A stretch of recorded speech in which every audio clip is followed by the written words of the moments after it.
They say it takes 10,000 hours to mastery, and I'm nowhere near a master in this, but I don't think I'm a novice anymore either. I read New American Best Friend by Olivia Gatwood in 2020. I gave it 3 out of 5 stars.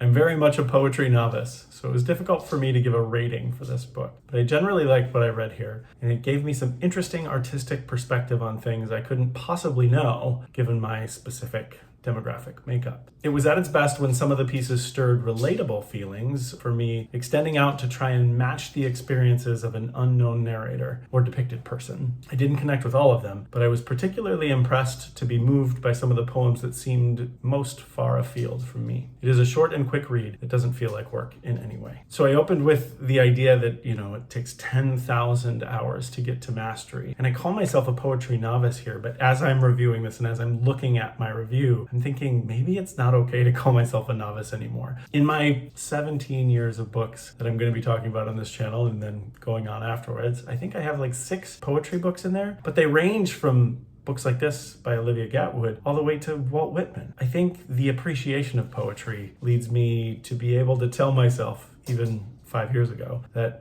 I shouldn't think of myself as a poetry novice anymore. And I do have some on my TBR list too, so I know more poetry is coming. The thing that I liked best about this, and this is a very uncommonly reviewed book on Goodreads, it only has 524 reviews. So there's a lot of people who could be introduced to Olivia Gatwood and her poetry here. It gave me insight into an experience that I can't experience fully as a man, because the poems were very clearly written by a woman and written with the female perspective. I liked that. I felt most moved by the fact that I was able to experience something that I can't experience as a first-person narrator. If you enjoy poetry and you are a man, I would definitely recommend reading this because it is a different experience. And I think that's kind of the thing that's interesting about reading in general, is trying to get the perspective of authors that you may never be able to get on your own, whether it's fantasy or nonfiction or biography, or in this case, in poetry. It was really neat to get an artistic perspective in a way that was completely separate from what I would write if I was doing it myself. That was my favorite part of this book. It had poems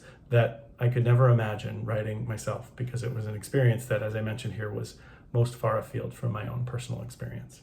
So it was 2020. It was in October of 2020. I read New American Best Friend by Olivia Gatwood. I gave it 3 out of 5 stars on Goodreads. Till next.